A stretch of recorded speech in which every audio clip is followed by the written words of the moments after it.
Hey, this week we're going to be doing a literature analysis based on the book we've been reading, All Quiet on the Western Front. And what I have here is the rubric that I'm going to be using to grade it. I want to go over it with you first to make sure you understand all of the requirements. First off, I know this is just a reminder. You are using MLA format for this paper. This past week, you already worked on that the headers for your page where you're listing your name, my name, date, the title, and up in the upper right header section, putting your last name in the page so I can follow along throughout your whole paper.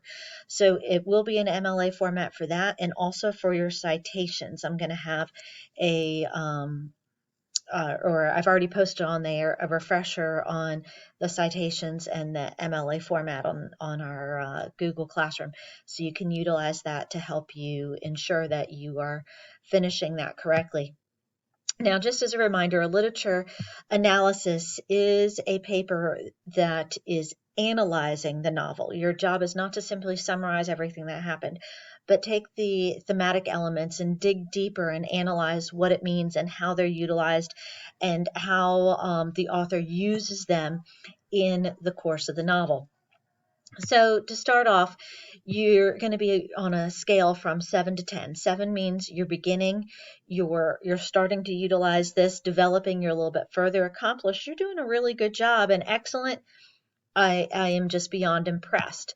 So first off, you were looking at content and organization, and you're going to have developed an introduction with a thesis statement in this content and organization. Remember, your introductory paragraph will be your only sort of summary of the book to prepare your reader for what's happening, and you're going to finish with that thesis statement explaining what it is your argument is going to be for the entire paper, and the rest of the paper will then be supporting and giving explanation and rationale for that argument.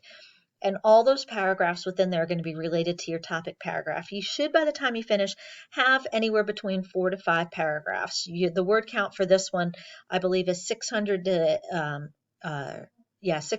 700 words, I believe, which works out to about a page and a half, page and 3/4 at double space font typed.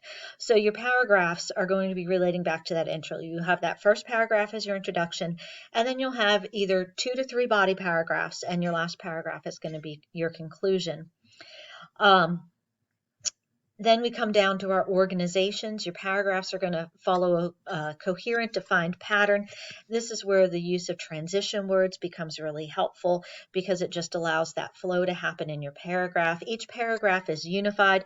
If you're talking in a paragraph about the thematic element of the book, the futility of war, you might not necessarily want to bring in items of unrelated imagery or symbolism. You want to really focus just on the thematic elements in that paragraph. Your points are developed thoroughly throughout. In other words, you're not just telling me in your thesis that your paper is going to analyze the use of imagery to create this irony between the brutality of war and the beauty and innocence of the natural world. And then throughout the paper, just tell me about the characters. Your whole job is to support that thesis and every point you're making in those paragraphs that follow. You're also including specific details and examples, and this is where that MLA citation is going to come into play. If using specific quotes, you're going to tell me the page that you gathered it from as well. Comprehension of literary text. So when you're telling me in that first paragraph, that short summary, you're actually telling me about the characters and plot, and it's the information that really happened. So I know that you've actually read this.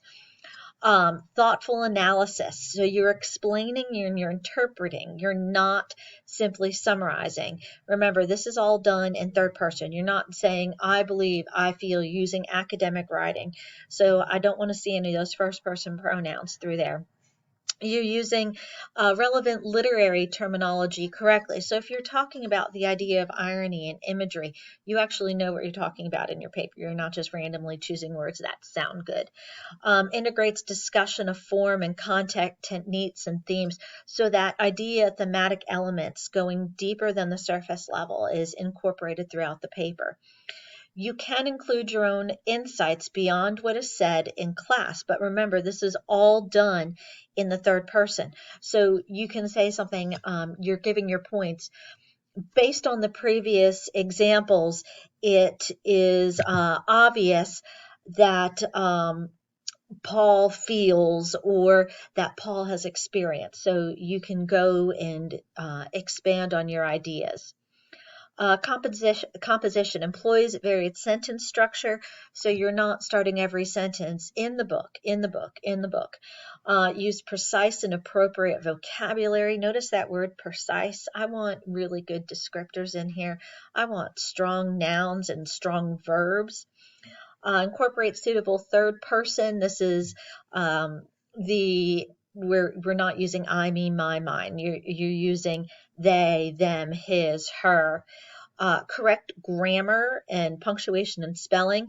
And if you go through PaperReader, which you're going to have to before you submit it in Google Classroom, it'll get a lot of those problems for you in advance. So make sure you utilize that.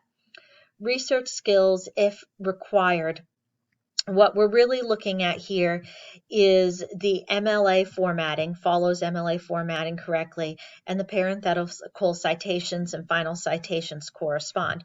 So in other words, on that works cited page at the end, you have correctly cited All Quiet on the Western Front, which you should have turned in later this evening as a grade for this week, making sure you already have that piece correctly. And then finally, incorporating sources correctly. So if you're using sources from outside, say, for example, the lecture videos I did for you on World War I, and using any of those information, that you have cited where you got that, where you have learned it. So, and then not only cited it internally in MLA format, but on your works cited page as well in MLA format. So that is everything right there. If you have any additional questions while you're working on it, please don't hesitate to contact me.